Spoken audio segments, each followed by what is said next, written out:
Vamos lá agora finalizar o nosso estudo dessa primeira aula, esquematizando tudo o que vimos nos 3 vídeos anteriores e ao final resolvendo algumas questões que caiu de concursos anteriores sobre esse tema e que elaborei também sobre outros temas também muito importantes dessa nossa primeira aula. Nessa organização que vimos, nós estruturamos em 6 grandes grupos esse título, né? Disposições preliminares primeiro, depois a organização do município de São Luís, a competência do município de São Luís, os bens municipais, a administração pública municipal e depois a intervenção no município nos últimos 2 artigos desse título. Então, iniciando pelas disposições preliminares, vimos no início da lei orgânica que o município é tido como pessoa jurídica de direito público interno. Então, se a prova trouxer direito privado ou direito público externo, vai estar errado. Vimos também que o município possui autonomia política, legislativa, administrativa e financeira, né? Todos os entes da federação possuem essas autonomias e o município de São Luís não é diferente. Sendo que a autonomia política é para sua organização, né, criando essa lei orgânica que estamos estudando como uma norma principal maior dentro do município, observando a Constituição Federal e a Constituição Estadual. Tá? Então, temos a lei orgânica como a autonomia política, que a gente chama também auto-organização do município. Tá? Temos também a autonomia legislativa para termos leis municipais, autonomia administrativa para a própria gestão municipal, sem interferência de outros entes da federação, e, por fim, a autonomia financeira, onde o município, além de receber os recursos de convênios obrigatórios ou facultativos dos demais entes da federação, pode também adquirir seus próprios recursos através dos seus impostos, tributos, né, nos seus tributos, que são impostos, taxas, contribuição de melhoria. Tá? Passando ainda dentro desse tópico de disposições preliminares, nós temos que o município integra a República Federativa do Brasil, ou seja, é uma entidade da nossa federação e guarda obediência à Constituição, aos princípios que a Constituição Federal estabelece, bem como a Constituição Estadual do Maranhão também, né? Esse quarto ponto aqui decorre da autonomia política, da autonomia de se auto-organizar, tá? É nesse sentido. Outro ponto, ainda em disposições preliminares, é no tocante aos fundamentos do município de São Luís. E fiz esse contraponto com você. Quais são os fundamentos de São Luís? Tem autonomia, cidadania, dignidade da pessoa humana, valores sociais do trabalho e da livre iniciativa, prática democrática, participação popular e pluralismo político. Em contraponto aos fundamentos da República Federativa do Brasil, que constam na Constituição Federal, no artigo 1º, nós temos lá na Constituição Federal a soberania, cidadania, dignidade da pessoa humana, valores sociais do trabalho e da livre iniciativa e o pluralismo político também como fundamentos. Né? Pedir para você ter uma atenção nesses primeiros fundamentos, em que os entes da federação possuem autonomia e apenas a República Federativa do Brasil possui soberania. Né? Nós não temos um direito de secessão, o direito de se desligar da nossa federação. Não há esse direito da nossa federação. Então, nós temos apenas autonomia, nós não temos soberania nos municípios e nem nos estados. Tá? O outro detalhe é que tem a mesma redação, alguns fundamentos no município de São Luís e outros também iguais na República Federativa do Brasil, né? Cidadania, dignidade da pessoa humana, valores sociais do trabalho e da livre iniciativa e também o pluralismo político expressamente são idênticos tanto na lei orgânica quanto na Constituição Federal. Finalizado esse primeiro ponto, passamos para a organização do município. Vimos que o município possui 2 poderes apenas, né? O executivo e o legislativo. Não há judiciário municipal, frisamos isso. O executivo municipal é exercido pelo prefeito e o legislativo municipal, no caso do São Luís, é exercido pelos 31 vereadores que compõem a Câmara Municipal. Dentro ainda desse ponto de organização, nós vimos os símbolos de São Luís e fizemos a comparação com os símbolos do Brasil. Né? No artigo 13 da Constituição Federal, há os símbolos do Brasil. Aqui na lei orgânica, há os símbolos de São Luís, que temos a bandeira, o hino e o brasão. Lá no artigo 13 da Constituição Federal, nós temos como símbolos da República Federativa do Brasil A bandeira, o hino também, iguais, selo nacional e armas nacionais. Então, de igual, seja em São Luís, seja no Brasil, nós temos como símbolos a bandeira e o hino. Como diferente, os demais, né? Brasão, somente São Luís, e Brasil tem mais os selos e as armas nacionais. Faço essa distinção, que a prova, quando vier cobrando algo desse tipo, é bem pontual, tá? Terminado esse segundo ponto, passamos para o ponto com maior dispositivos, né? Sobre a competência do município, mas não é complexo, não. Tá? Apesar de ter muitas informações, é compreensível e na medida que formos fazendo a leitura mais vezes, vamos nos adaptando aos termos e assimilando com maior facilidade. Para entender a competência do município, é preciso que você entenda a repartição de competências que a Constituição Federal estabeleceu para todos os entes da federação, né? Como todos os entes possuem autonomia, a Constituição teve a preocupação de organizar. Vamos lá com calma. Alguns entes vão ter competência administrativa e legislativa para isso, outros para isso e aquilo, tá? E isso ficou estabelecido na Constituição Federal. Para a União, ficou estabelecido que administrativamente a União vai ter a competência exclusiva para tratar de todas as matérias que constam no artigo 21. Por exemplo, declarar guerra, emitir moeda, tudo é a própria União que vai poder fazer essas atividades administrativas. Não pode, por exemplo, um estado querer criar moeda, nem um município, tá? Muita atenção. Outra competência é a competência de criar normas, criar leis. E aí essa competência da União é privativa no artigo 22. Privativa, gente, em contraponto à exclusiva, porque a exclusiva não cabe delegação. A União não pode delegar isso para os estados e os municípios, nem ao Distrito Federal. Já na competência privativa para criar leis, a União pode sim delegar, conforme o próprio artigo 22, parágrafo único. Então nós temos essa divisão para a União. Já para outras competências, a Constituição previu que todos os entes da federação, tanto União, quanto Estados, quanto Distrito Federal e os municípios, têm a competência administrativa de forma comum para tratar sobre tantos outros assuntos. Guardar a obediência à Constituição Federal, preservar o meio ambiente, proteger o direito do consumidor, prestar guarda às leis, ao regime democrático brasileiro, enfim, obediência às normas e outras tantas matérias que, por óbvio, são de competências de todos os entes. Não tem como guardar apenas para um ente essa competência, tá? Isso no âmbito administrativo.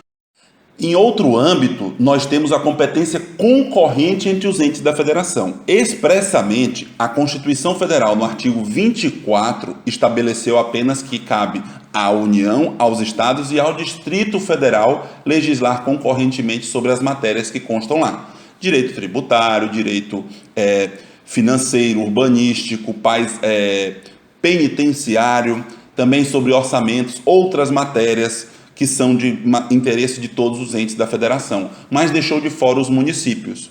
Mais à frente veremos que os municípios também estarão incluídos por decisão, por interpretação sistêmica que o Supremo fez da nossa Constituição, mas já vou mencionar. E aos municípios ficou previsto no artigo 30 algumas competências, sejam administrativas ou legislativas, que são privativas dos municípios, né? De modo geral, as mais importantes são as que tratam de interesse local e para suplementar a legislação federal e estadual. É com base nessa interpretação que o Supremo Tribunal Federal entendeu que no tocante à competência concorrente legislativa, quando houver interesse local ou a necessidade de suplementar a legislação federal e a estadual no que couber, os municípios poderão legislar sobre os temas que constam na competência legislativa concorrente lá no artigo 24. Então, pela interpretação sistêmica da Constituição, o STF sim entendeu que os municípios estão, apesar de não estar expressamente previsto no artigo 24, eles estão, por uma interpretação sistêmica da Constituição, também abrangidos pelo que o artigo 24 passa para os entes da federação legislar concorrentemente sobre aqueles temas, tá bom? Por fim, a Constituição estabeleceu no artigo 25, parágrafo 1º, uma competência que a gente chama residual para os estados. Por quê? Porque aos estados ficou reservado tratar de tudo que a Constituição não proíba. Ora, a proibição, além de ser expressa, ela pode ser implícita. Se é competência privativa da União ou privativa dos municípios, não poderá, por consequência lógica, os estados legislar sobre o tema. É por isso que há esse caráter residual da competência dos estados, tá bom? Ao Distrito Federal, ficou estabelecido no artigo 32, parágrafo 1º, que cabe tanto tratar sobre competências que forem atribuídas aos estados, quanto competências que forem atribuídas aos municípios. Então, grave isto.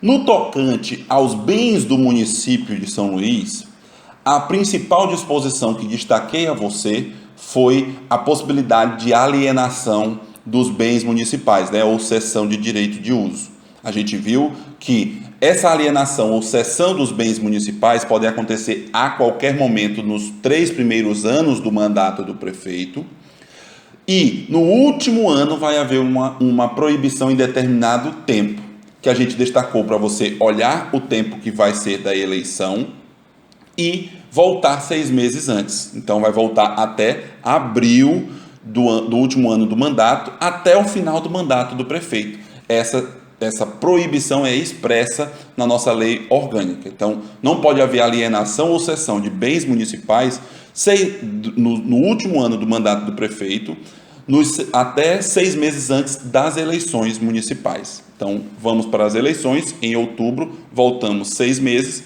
Em abril, de abril até o final do ano, não pode haver nenhuma alienação ou cessão de bens municipais, tá? Fiquem-se isto, porque já caiu em prova e a possibilidade de cair novamente é muito grande. Penúltimo ponto, trataremos sobre a administração pública municipal, Vimos muitas informações sobre essa temática e o que importa, você precisa fazer uma nova leitura, é óbvio, mas tentar esquematizar e internalizar essas informações que apresento aqui a vocês. Primeiramente, nós temos os princípios expressos da administração pública municipal, que são idênticos ao que consta no artigo 37 da Constituição Federal. Legalidade, impessoalidade, moralidade, publicidade e eficiência. É claro que tem outros princípios que são implícitos da administração pública, O princípio do controle, do autocontrole, princípio da segurança jurídica, enfim, tantos outros princípios do direito administrativo. Mas expressamente, e o que a prova vai cobrar é isso, quais são os princípios expressos, você precisa saber que são esses, formando a palavra LIMP com as iniciais dos princípios. Outra informação dentro desse tópico, desse quinto tópico da administração pública municipal, é sobre a divisão da administração pública em direta e indireta. No âmbito municipal, nós temos a administração pública direta, formada pelo Poder Executivo e Legislativo, sendo que no Executivo nós temos as secretarias, e as administrações regionais. Já no âmbito da administração indireta, nós temos 4 entidades: a autarquia, fundação pública, empresa pública, sociedade de economia mista. Todas essas entidades, para serem criadas, precisam de uma lei específica, conforme vimos na lei orgânica. Se na administração indireta houver uma criação de novos órgãos, novas estruturas, nós teremos a manifestação da desconcentração do serviço público. Já quando a administração pública cria entidades na administração indireta, nós temos a vertente da descentralização do serviço público. Destaquei isso a vocês. Para finalizar esse ponto da administração pública, nós temos esse grande tema de servidores públicos. Dentro de servidores públicos, do tópico de servidores públicos, do subtópico, porque nós estamos no tópico da administração pública municipal. Dentro do subtópico da administração pública municipal, que tem os servidores, nós temos esses 5 grandes temas. Cargo comissionado e função de gratificada, você precisa fazer a distinção para não errar na prova, e é cobrado muito esse tema. O teto remuneratório, tanto no âmbito municipal e o que a Constituição Federal estabelece para os demais entes. A acumulação de cargos públicos, que a gente viu que a regra é proibido acumular, as exceções veremos já a seguir. O afastamento para mandato eletivo, você foi eleito nas eleições e vai exercer o mandato eletivo. O que acontece com o seu cargo efetivo? Vamos já tratar. E por fim, sobre sua aposentadoria, se o Michel Temer deixar, nós nos aposentaremos em qualquer esfera da administração, seja estadual, municipal ou mesmo até a federal. Quanto ao primeiro tema de cargo comissionado e função gratificada dentro desse subitem servidores, você precisa internalizar de todas as formas a diferença entre função gratificada e cargo comissionado. A função gratificada pode ser exercida apenas por quem for servidor efetivo. Por exemplo, você que vai passar nesse concurso da Câmara Municipal. Os cargos comissionados, eles só são ocupados por servidores efetivos ou não, né? Então, função gratificada somente efetivos. O comissionado pode ser efetivo ou não. A Constituição Federal e a Lei Orgânica assim copiou que uma lei pode estabelecer um percentual mínimo desses cargos comissionados para serem ocupados por efetivos. Então, se a lei dispuser que em todos os órgãos da administração pública municipal deverá ter 30% dos seus cargos comissionados ocupados por efetivos, assim a administração tem que fazer. Tá? Se não tiver nenhuma lei, todos os cargos comissionados poderão ser ocupados por qualquer pessoa que não seja efetiva no quadro do quadro de pessoal daquele órgão. Tá? Então faça essa distinção, por favor. Seja a função gratificada, seja o cargo comissionado, os dois servem para direção, chefia e assessoramento, alguma função desse sentido. Né? Outro ponto dentro de servidores que vimos é sobre o teto remuneratório. Aqui eu peço para você ter uma atenção. No artigo 37, inciso 11 da nossa Constituição, há essa fragmentação. No âmbito municipal, a Constituição Federal estabeleceu que, seja servidores do Executivo, do Legislativo, o teto para receber no município é o vencimento que os prefeitos recebem, né? O subsídio dos prefeitos. Vimos que a emenda número 1 de 2016 mudou a redação do artigo da lei orgânica para determinar que não mais o teto seria o subsídio dos prefeitos, mas sim o que os desembargadores do Tribunal de Justiça do Maranhão recebem. Tá? A meu ver, isso é inconstitucional, porque o artigo 37, parágrafo 12, não garante isso aos municípios, apenas aos estados e ao Distrito Federal. Veremos isso agora ao lado. No tocante aos estados, a Constituição Federal estabeleceu uma divisão a depender do poder ou órgão que faz parte do servidor. Se for um servidor do Executivo, o teto máximo é o vencimento que o governador recebe como subsídio. Se for servidores do Legislativo, somente o que recebem os deputados estaduais, ou se for no âmbito do Distrito Federal, os deputados distritais. E se forem servidores do Judiciário, do Ministério Público, da Defensoria Pública ou mesmo das procuradorias estaduais, nós temos como teto do funcionalismo dentro do Estado do Distrito Federal o que os desembargadores do Tribunal de Justiça recebem. Esse valor dos desembargadores do Tribunal de Justiça equivale, no máximo, a 90,25% do que os ministros do Supremo Tribunal Federal recebem. O que falei a vocês? Que a Constituição Federal, no artigo 37, parágrafo 12, estabeleceu que os estados e o Distrito Federal poderão fixar um teto único, não essa divisão em Executivo, Legislativo, Judiciário e outros órgãos, mas um teto único local, como o subsídio dos desembargadores do Tribunal de Justiça, desde que seja por emenda às constituições estaduais e lei orgânica. Eu acho que o município de São Luís, na hora que editou essa emenda à lei orgânica, entendeu que essa última parte do parágrafo 12, que fala e lei orgânica, abrangeria isso para os municípios, mas não é essa interpretação. Por que, Anderson? Porque as constituições são feitas pelos estados. O Distrito Federal não tem constituição, ele tem lei orgânica. Então, essa fração de palavra que tem ao final do parágrafo 12, referente à lei orgânica, se tem relação com o Distrito Federal e não com os municípios. E aí não há margem para o município de São Luís fazer o que fez com essa emenda número 1 de 2016. Mas eu preciso apresentar isso para você internalizar isso, tá bom? A título de informação, aqui no estado do Maranhão, há uma emenda, né, que alterou o artigo 19 do inciso 11 da nossa Constituição Estadual, estabelecendo como limite único no Maranhão o que recebem os desembargadores do Tribunal de Justiça do Maranhão, ponto final. Então não vai ter essa gradação, né? O artigo 37, inciso 11, faz a divisão, Mas no parágrafo 12 do artigo 37, ele abre essa exceção para poder ser estabelecido um limite único no Estado ou no Distrito Federal. Tá? Entendido? Esse teto remuneratório, via de regra, os servidores não podem exceder a nada esse teto remuneratório. Hoje, o teto do funcionalismo público do ministro do Supremo Tribunal Federal, por exemplo, é 33.760 ou 670.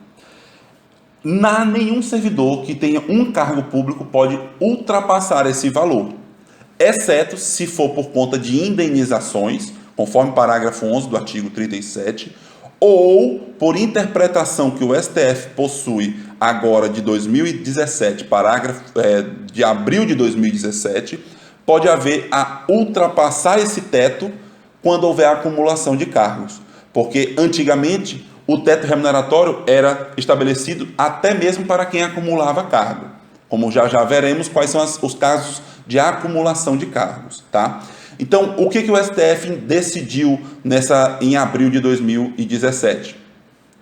Nas situações jurídicas em que a Constituição Federal autoriza a acumulação de cargos, o teto remuneratório é considerado em relação à remuneração de cada um deles, e não ao somatório do que foi recebido, tá? Então, vamos considerar isoladamente cada cargo e aplicar a cada cargo o teto, e não na soma do que recebe nos cargos, né?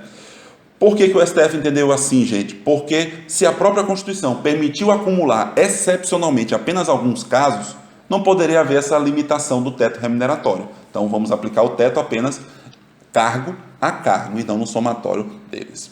Quais são os cargos possíveis que a gente pode acumular? Vimos que podem ser acumulados 2 cargos de professores, um cargo de professor com um cargo técnico ou científico, e também 2 cargos de profissionais da área da saúde com profissões regulamentadas. Tá? Essas são as exceções. Acumulou, por exemplo, 2 cargos de médico. Um cargo recebe 20 mil e o outro mais 20. Vai ultrapassar os 33 mil, não vai? Vai, mas não vai ter problema nenhum. Porque a limitação é por cargo e não pelo acúmulo dos cargos. Dentro ainda desse subtópico servidores, nós temos o tema de afastamento para mandato eletivo. Você, se for eleito, pode ter mandato federal, estadual, distrital ou municipal, não é? Dentro do âmbito dos mandatos federais, estaduais ou distritais, você, se for servidor efetivo, pode ser estável ou não, não tem problema. Mas se for efetivo, passou por concurso, você necessariamente tem que se afastar do seu cargo. Não pode receber os 2 vencimentos, nem o subsídio do cargo político e nem a remuneração do cargo efetivo, e nem pode optar pela remuneração do cargo efetivo. Vai receber tudo lá pelo órgão onde você está representando o povo politicamente. Agora, se for um mandato no âmbito municipal, nós temos que fazer a divisão entre executivo e legislativo. Se você foi eleito para um mandato de prefeito, você tem que necessariamente também se afastar do seu cargo de servidor público efetivo, podendo optar pelo que você recebe como servidor, o que não é permitido para quem for federal, estadual ou distrital, né? No âmbito municipal, o prefeito pode optar em receber o seu subsídio ou a remuneração de servidor, o que for melhor para ele. Já se você for eleito como vereador, você tem 2 possibilidades, e é a única possibilidade de trabalhar nos 2 e receber pelos 2. Você, como vereador, se houver compatibilidade de horários, você acumula as funções e as remunerações. Você vai receber tanto como vereador como servidor efetivo, mas também vai ter que trabalhar pelos 2, tá? Se não houver compatibilidade de horários, você precisa se afastar do cargo, podendo optar pela remuneração, igual o prefeito faz, né? Seguindo, gente, ainda nos servidores, o último tema dentro desse subtópico é sobre a aposentadoria. Muita atenção, conforme falei, aqui eu esquematizei para facilitar a ideia. Nós temos 3 tipos de aposentadoria: a aposentadoria por invalidez, compulsória e voluntária. A aposentadoria por invalidez tem que ser uma invalidez permanente e vai lhe garantir uma aposentadoria proporcional ao tempo que você contribuiu. Essa é a regra. Excepcionalmente, você vai receber integral a sua aposentadoria por invalidez se for casos de acidente de serviço, moléstia profissional ou doença grave, contagiosa ou incurável na forma da lei, tá? Esses são os casos. Não queira se aposentar por invalidez. Vamos pensar na outra. Qual é a outra forma? Compulsória. A compulsória é expulsória. Você necessariamente tem que sair do serviço público. Não dá mais para permanecer lá. Você também vai receber uma aposentadoria proporcional ao tempo de contribuição quando você atingir 70 anos ou aos 75 anos na forma da lei complementar. Como falei na aula, né, a redação da lei orgânica admite até os 70 anos. Só que pela emenda constitucional de 2015, há essa possibilidade de se estender a todos os servidores públicos, não só federais, mas estaduais e municipais também, a idade até os 75 anos, caso uma lei complementar viesse prevendo assim. E já existe essa lei complementar, portanto, atualmente, todos os servidores poderão se aposentar compulsoriamente apenas com 75 anos de idade. É claro que na prova, se vier, vai vir a expressa literalidade do texto. Aí você vai ter que analisar se ele trouxe a literalidade do artigo 40 da Constituição Federal ou do artigo da lei orgânica que faz referência a essa aposentadoria compulsória. Peço a sua atenção na hora da prova. Vamos passar para a última aposentadoria. Nós temos dois tipos: a aposentadoria voluntária integral, onde você vai receber integralmente pelo tempo que você contribuiu, se a depender do tempo de idade de contribuição. O homem precisa ter a idade de 60 anos e o tempo de contribuição de 35 anos de serviço. A mulher, 55 anos e 30 anos de serviço. Tendo esses dois requisitos cumulados, terá o direito a se aposentar integralmente por sua livre escolha. Beleza. Proporcionalmente, pode se aposentar caso não tenha o tempo de contribuição, mas já atingiu uma idade avançada. O homem, se chegar aos 65 anos de idade e a mulher aos 60, poderão optar pela aposentadoria voluntária, mas recebendo pelo tempo que contribuíram. Tá? Seja na aposentadoria voluntária integral, seja na aposentadoria voluntária proporcional, nas duas tem que haver o cumprimento de dois requisitos cumulativos. O servidor tem que ter 10 anos de serviço público e ter, pelo menos no cargo que ele vai querer se aposentar, pelo menos 5 anos de serviço efetivo. Preste atenção. Você já tem hoje 55 anos de idade, por exemplo. Já trabalhou no serviço privado para o INSS, contribuindo para o INSS por 30 anos. Ora, se você é mulher, você já se encaixa aqui nos 30 anos, não é? Só que você tem 55 anos de idade. Ótimo. Beleza. Na hora que você entrar agora no concurso da Câmara, já vai poder se aposentar? Não. Porque você falta cumprir 10 anos no serviço público. Você não tem 10 anos no serviço público, não tem nenhum ano. Muito menos 5 anos no cargo que você quer se aposentar na Câmara. Então, o que você contribuiu lá no INSS vai ser aproveitado para cá, mas precisa cumprir esses requisitos. 5 anos no cargo e 10 anos no serviço público. É necessário esse cumprimento. A lei orgânica, copiando o que a Constituição Federal determina, atribuiu aos professores do ensino infantil, fundamental e médio, né, aqueles professores que tratam com crianças e adolescentes, a possibilidade, o direito de diminuir 5 anos, seja no tempo de idade, seja no tempo de contribuição, para poder se aposentar integralmente. Então, o professor vai poder se aposentar com 55 anos de idade e 30 anos de contribuição, e a professora com 50 anos de idade e 25 de contribuição. Tá? Tendo esse tema da aposentadoria, a gente tem que entender sobre a pensão que vai gerar para o seu beneficiário, para a pessoa, para o seu herdeiro. Se o servidor faleceu e ele estava na ativa, ou se ele era aposentado, nós vamos seguir a mesma regra. Nós vamos obter o valor da pensão a depender do quanto que o servidor recebia. Se o servidor recebia até o teto do INSS, até o teto do Regime Geral de Previdência Social, que trata o artigo 201 da Constituição Federal, nós estipulamos aqui como exemplo o teto de 5 mil. É mais do que isso um pouco, tá? Mas só para a gente fazer um cálculo mais exato. 5 mil é o teto de INSS. Se o servidor recebe até 4 mil, o valor da pensão vai ser 4 mil. Seja o servidor que estava na ativa, seja o servidor que já estava aposentado, já estava recebendo a aposentadoria. Se faleceu, gera direito de pensão para o seu beneficiário de até 4 mil reais. Agora, se o servidor recebia mais que o teto, temos que fazer uma distinção. Vamos imaginar na simulação aqui que a remuneração do servidor era de 15 mil, seja ele na ativa, seja ele já aposentado, recebendo sua aposentadoria. Beleza. Se foi 15 mil, a pensão do seu beneficiário vai ser de 5 mil, que é o teto do INSS, mais 70% que extrapolou os 15 mil. O que extrapolou os 15 mil dos 5? 10 mil. De 5 para 15 mil passou 10 mil, não foi? Então eu vou tirar 70% apenas para pagar como pensão. Então eu vou pegar os 5 mil do teto, mais o excedente. O que excedeu, eu pego somente 70%, ou seja, 7 mil no nosso exemplo, e somo e vou dar a pensão. Então, o servidor nativo ou aposentado recebia 15 mil, a pensão do seu beneficiário vai ser de 12 mil apenas, e não integralmente de 15 mil. Essa é a regra, certo? Quanto à contribuição para a Previdência do município, nós temos que entender que todos pagam, seja o ente federativo, quanto os servidores que são ativos, aposentados e os beneficiários, os pensionistas que a gente chama, né?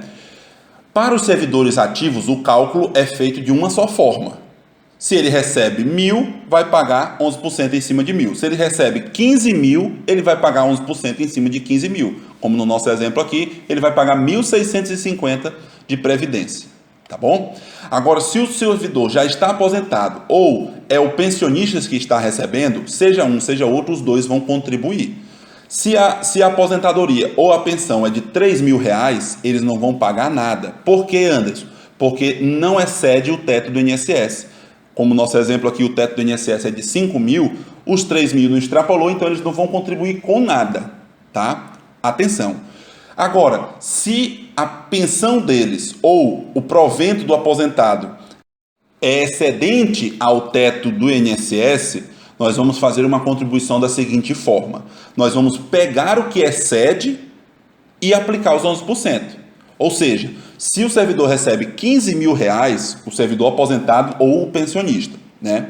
Se o aposentado ou o pensionista recebe 15 mil reais, a contribuição não vai ser igual ao do servidor ativo, que vai incidir direto em cima dos 15 mil. Vai incidir apenas do que excedeu o teto.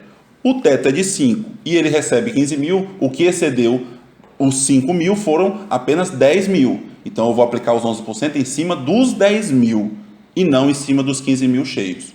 Tá? Então eu vou pagar apenas R$ 1.100. Outra situação excepcionalíssima é quando o servidor aposentado ou o pensionista possui doença incapacitante. Nesse caso, a limitação do teto dobra.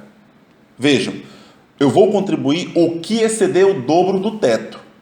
Tá? Presta atenção, eu recebo 15 mil como pensão ou como minha aposentadoria. O teto é de 5 mil, o dobro do teto é 10 mil. O que excedeu esse dobro? 5 mil, né, para chegar no que eu recebo. Então, dos 15 mil, eu vou pagar 11% em cima apenas de 5 mil e não de 10 mil ou mesmo dos 15 mil cheio. Tá? Então, eu vou pagar apenas R$ 550 como contribuição para a Previdência Municipal. Essa é a análise das contribuições. Além dos servidores ativos, dos aposentados e dos pensionistas, também tem a administração pública, né? Mas aqui, para nossos cálculos, você tem que internalizar essas informações. Servidor paga cheio, aposentado e pensionista que recebe até o teto não paga nada. Se passar do teto, o que passou, ele paga 11%. Tá bom? Ótimo. Outra importante informação quanto à aposentadoria é relativamente ao abono de permanência, onde o servidor, com todos os requisitos para se aposentar voluntariamente, seja da forma integral ou proporcional, ele vai receber o que é descontado dele. No nosso exemplo, eu falei R$ 1.000, né? É descontado todo mês R$ 110. Ele já atingiu os requisitos da aposentadoria voluntária, ele vai ter o direito de ter um abono de voltar esses R$ 110 para o contra-cheque dele. Então, no contra-cheque vai constar vencimento, R$ 1.000. Abatimento da Previdência Municipal, R$ 110. Abono de permanência, vai entrar de novo os R$ 110. Tá? E ainda, quanto à aposentadoria, no tocante do tema de aposentadoria, consta ainda na lei orgânica uma gratificação de insalubridade para os servidores que trabalham na limpeza pública municipal. É importante gravar isso aqui porque é uma situação pontual que consta aqui, né? Dentro de aposentadoria, gente, a lei orgânica estabeleceu uma situação para quem for servidor comissionado ou exercer a função de confiança. O servidor ativo que exerça a função de confiança ou cargo comissionado por mais de 10 anos, por 10 anos, sejam consecutivos ou não, ele já vai ter direito a receber daí para frente, como vantagem pessoal, o valor da remuneração que ele recebia como cargo comissionado ou função de confiança, mas não de qualquer cargo comissionado. É o do maior que ele recebeu por mais de 2 anos consecutivos. Então ele trabalhou como um ano como chefe de um setor, no outro ano como chefe de outro setor, que aí recebeu um pouquinho mais, no outro ano como superintendente, como gerente. Se ele trabalhou por mais de 2 anos em um desses cargos, nós vamos ver qual que paga melhor e vamos continuar pagando a ele esse valor, se ele já tiver trabalhado por mais de 10 anos em algum cargo comissionado ou função de confiança. Já para levar isso para a aposentadoria, incorporar nos proventos da aposentadoria, nós temos uma gradação. Se o servidor trabalhou de 1 mês a 1 ano, ele, quando se aposentar, ele vai levar essa gratificação 1/5 dessa vantagem que ele recebe, né? Seja gratificação, seja do cargo comissionado que ele exerça ou função de confiança. Não é só cargo comissionado ou função de confiança não, tá? Se ele trabalhou até 2 anos, ele vai receber 2/5 da vantagem. Se trabalhou até 3 anos, 3/5 da vantagem. E se trabalhou até 4 anos, 4/5 da vantagem. Vimos que não tem mais do que isso na nova redação de 2011 para cá. A redação antiga tinha, né? Passou de 5 anos, era integral. Mas aqui não tem, então via de regra não tem como receber integral. Para finalizarmos, o último ponto dessa nossa análise de aula foi sobre a intervenção no município. Destaquei a vocês que o Brasil, a União, nunca intervirá no nosso município de São Luís. Não pode intervir em nenhum município de nenhum estado. Excepcionalmente, o Brasil, a União, pode intervir em municípios de territórios federais, mas não de nenhum estado. Então, quem pode intervir no município de São Luís é apenas o estado do Maranhão. Quais são os casos? Quando houver dívida fundada com atraso de 2 anos consecutivos, deixar de prestar contas na forma da lei, não aplicar o mínimo em educação e na saúde, que vimos que a educação é 25% e a saúde é de 15%, e também quando houver recebimento da representação pelo Poder Judiciário, né? O Poder Judiciário der provimento à representação. Em qualquer caso, vai haver para ter esse pedido de intervenção, vai haver uma solicitação feita por qualquer vereador com aprovação da maioria absoluta da Câmara, tá bom? Assim encerramos os principais pontos dessa nossa primeira aula. Espero que tenham gostado e vamos passar agora para as questões que achei sobre esse tema de concursos anteriores e algumas que elaborei. Questão 1 do concurso de procurador do município de São Luís em 2016, organizado pela Banca Fundação Carlos Chagas. A estrutura política e administrativa municipal é definida no instrumento legal denominado Lei Orgânica. No caso do município de São Luís, sua lei orgânica lhe atribuiu competência privativa para... Preste atenção, a gente leu todas, né? Ah, professor, são muitas. É verdade, são muitas. Só que eu falei para você, preste atenção no que é comum do município, estado e da União, e o restante é tudo privativo do município, tá? Vamos lá fazer a leitura. A. Cuidar da saúde e da assistência pública, em especial da criança, do adolescente e do idoso, e possibilitar o tratamento das pessoas portadoras de deficiência de qualquer natureza. Me digam se isso aí é só o município de São Luís que tem que se preocupar. Não, gente, é todo mundo, né? São todos os entes da federação que tem que se preocupar com isso. Então não é uma competência privativa do município. Não é que o município de São Luís não vai se preocupar com isso, mas não é exclusivamente deles, não é privativamente do município. É de forma comum a todos os entes, está no artigo 13, inciso 1, né? B. Proporcionar os meios de acesso à cultura, à educação e à ciência. Também é de forma comum a todos os entes. Artigo 13, inciso 1, também a linha E. C. Proteger o meio ambiente e combater a poluição em qualquer de suas formas. Da mesma forma que falei para vocês, né? Não é só o município que vai se preocupar com o meio ambiente, são todos os entes. Também está no artigo 13, inciso 1, a linha F. D de dado. Organizar e prestar diretamente ou sob regime de concessão ou permissão os serviços públicos essenciais, incluindo-se nestes os transportes coletivos e os serviços de saneamento básico. É justamente essa alternativa, né? Transporte público coletivo, não falou municipal, né? Mas quando não fala municipal, é para ser municipal. Quando ele quiser falar interestadual ou intermunicipal ou internacional, vai vir destacado, aí muda o ente federativo competente. Mas quando falar apenas transporte coletivo, no município vai ser do município. Então, ponto final. Artigo 13, inciso 2, tem essa redação na letra D de dado. Tá bom? É a alternativa a ser marcada. Vamos ver o erro da letra E. Promover e incentivar programas de construção de moradias prioritariamente para as pessoas de baixa renda e fomentar a melhoria das condições habitacionais existentes e de saneamento básico.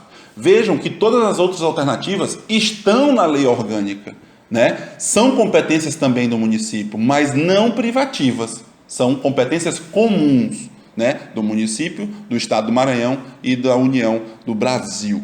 Tá bom? Então, confirmando, a letra a ser marcada nessa questão 1, letra D de dado. Questão 2, também no concurso de procurador. No município de São Luís ocorreram hipoteticamente os fatores abaixo. 1. Os encargos sociais do exercício corrente deixaram de ser pagos. Ou seja, o que era para ser pago nesse ano não foi pago. Beleza. 2. Fraude em procedimentos licitatórios. 3. Não pagamento da dívida fundada sem motivo de força maior por 2 anos consecutivos. 4. Não pagamento da dívida flutuante sem motivo de força maior por 1 ano. 5. Contratação de pessoal para provimento em cargo efetivo sem concurso público. Nos termos da Lei Orgânica do Município de São Luís, é caso de intervenção no município que consta apenas em... Vejam, pedi para você, faça a leitura do artigo 37, memorize aqueles 4 incisos que você, ao fazer a leitura da questão, vai lembrar. Rapaz, isso aqui está lá no artigo 37. Rapaz, isso aqui não está no artigo 37. Vejam que a Fundação Carlos Chagas, ou qualquer outra banca, vai trazer a literalidade. A única que consta aqui e que está no artigo 37 é o item 3, não pagamento da dívida fundada sem motivo de força maior por 2 anos consecutivos. Artigo 37, inciso 1, tem essa redação, tá bom? Então, a única alternativa que pode ser marcada como correta é a letra C, porque apenas o item 3 está correto, tá bom? Então, nessa questão 2, letra C marcada como correta, letra C de concurso. 3, questão 3, agora para o concurso de auditor em 2015 que aconteceu. Auditor da Controladoria Geral do município. Sobre os bens do município, nos termos da Lei Orgânica do município de São Luís do Maranhão, é correto afirmar que A. Não podem ser objeto de doação. Errado, né? Vimos que há situações para possibilidade de doação dos bens públicos. Artigo 15 tem um caso. B. É vedada a qualquer título a alienação ou cessão de bens do patrimônio municipal no período de 6 meses anteriores à eleição até o término do mandato do prefeito. Isso aqui eu pedi para você gravar, né? Grifar de todas as formas. O parágrafo 3º do artigo 15 tem essa mesma redação, não é? Vimos que nos 3 primeiros anos do mandato, a alienação ou cessão de bens municipais pode ser livremente feitas na forma da lei orgânica, né? Por meio de autorização legislativa e licitação, dispensada a licitação nos casos em que a lei orgânica prevê. Beleza. Mas no último ano do mandato do prefeito, temos uma vedação em determinado período. E que período é esse? Nós vamos pegar a eleição, voltar 6 meses antes das eleições, e ir até o final do mandato. Então, de abril do último ano até o final do ano, até dezembro do último ano do mandato, não é possível haver alienação ou cessão de bens do patrimônio municipal. Tá? C. Então, a letra B já está correta. Vamos ver os erros das outras. Letra C. A concessão administrativa de bens do município dependerá de lei e de prévio procedimento licitatório em qualquer situação. Não, há situações em que a licitação é dispensada, né? O parágrafo 5º tem parágrafo 5º do artigo 15 tem essas limitações, essas exceções. D de dado. A permissão é em instituto destinado aos bens de uso comum ou dominial, não cabendo aos de uso especial. Errado. É possível, conforme o parágrafo 9º do artigo 15, haver a permissão em todos os tipos de bens municipais, não só os de uso comum e os de dominial. Até mesmo os que têm uso especial para alguma secretaria, para algum órgão, alguma finalidade do serviço público, também esses podem ser possíveis haver a permissão desses bens, tá bom? Então, não é apenas o comum e dominial. Letra E. As rendas provenientes da prestação de serviços pelo município são consideradas bens do município, salvo se houver destinação diferente prevista em lei. Errado, gente. O artigo 14 da Lei Orgânica estabelece quais são os bens do município. Dentre eles está essas rendas provenientes da prestação de serviços públicos, né?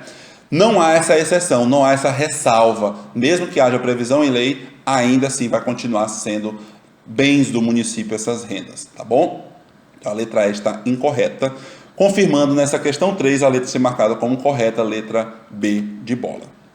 Questão 4, agora as que eu comecei a elaborar, né? Considerando o que dispõe a Lei Orgânica do município de São Luís, marque a assertiva correta. A. Todo o poder emana do povo, que o exerce apenas por meio de representantes eleitos nos termos da Constituição Federal. É isso mesmo? O povo só vai se manifestar indiretamente? Não, né? Falei para vocês que a democracia da gente é uma democracia participativa, semidireta, onde o povo indiretamente é representado no poder, né, pelos seus representantes, e diretamente se manifesta através de plebiscito, referendo e iniciativa popular. Então, o artigo 2º tem redação contrária ao que consta aqui na letra A. Letra B. É vedado ao município estabelecer cultos religiosos ou igrejas, subvencioná-los, embaraçar-lhes o funcionamento ou manter com eles ou seus representantes legais relações de dependência ou aliança, nem mesmo para colaboração por interesse público. Não, né? É verdade que a gente não tem uma religião oficial, nosso Estado é laico. Contudo, a gente pode sim colaborar com essas instituições se houver interesse público. O artigo 7º, inciso 1, faz essa permissão ao município. Não é só o município não, né? São todos os entes da federação. Pela Constituição Federal, no artigo 19, também tem essa mesma redação. Letra C. É um fundamento do município a soberania. É isso mesmo?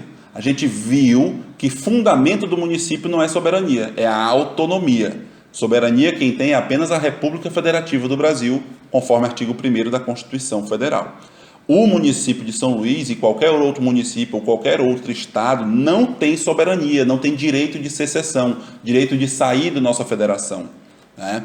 Apenas tem o direito de autonomia, ou seja, poder de se auto-organizar politicamente, auto-administrar, auto-legislar e auto-financeiro, né? Tem essas autonomias financeiras, administrativas, legislativas e políticas. Então, o item C está errado, porque não é soberania e sim autonomia.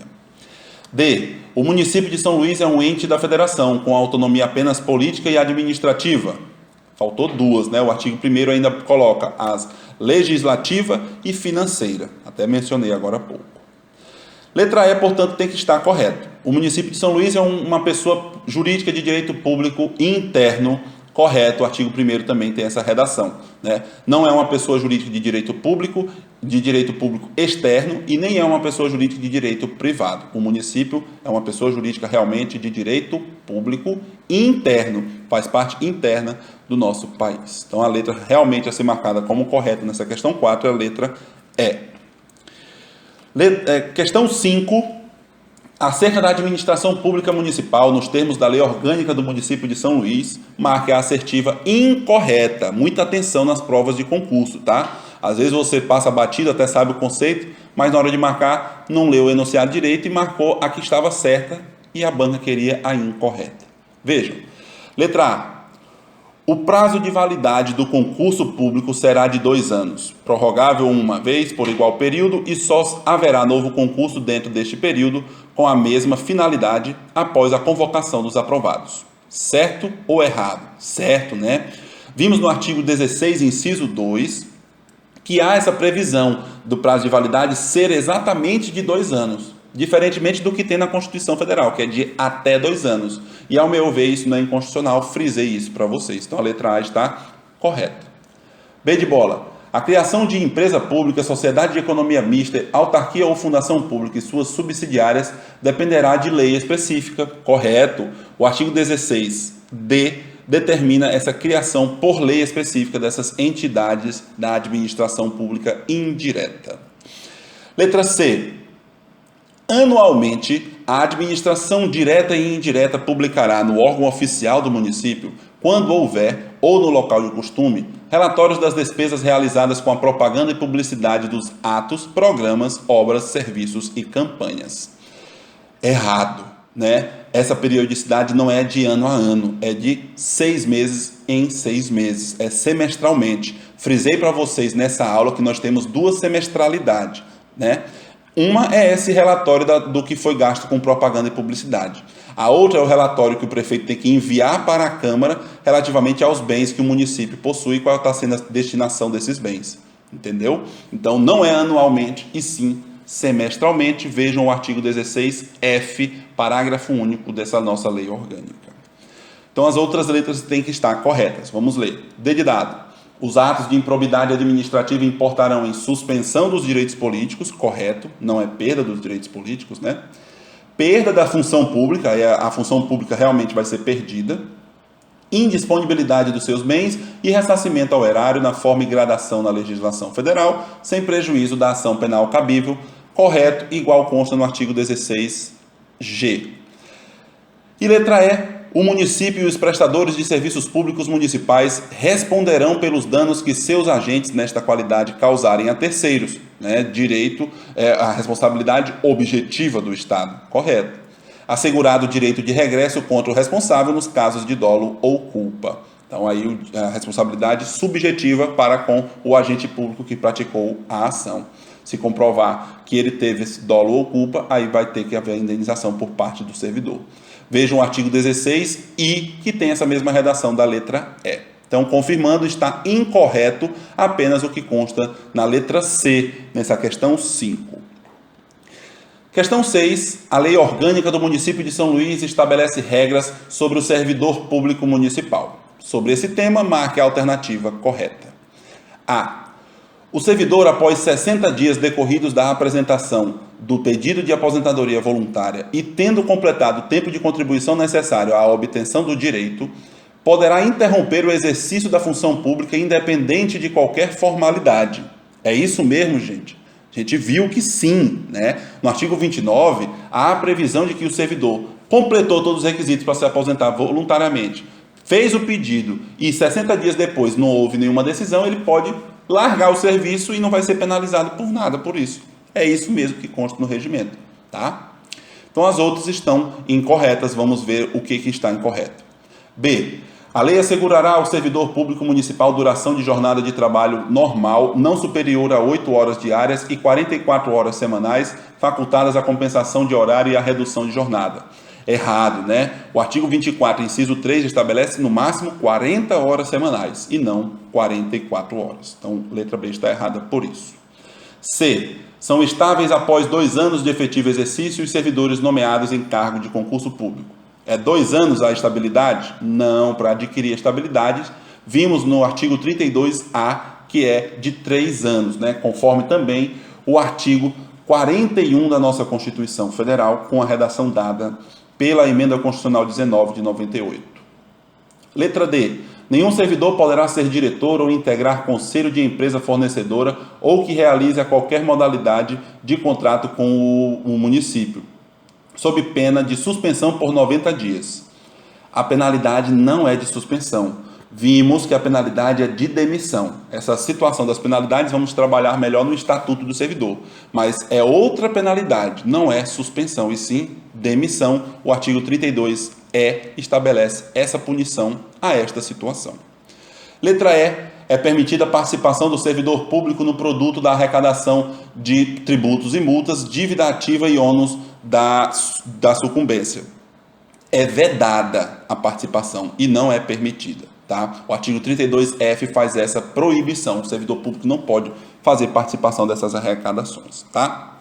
Então, confirmando, nessa questão 6, a letra a ser marcada como correta realmente é a letra A.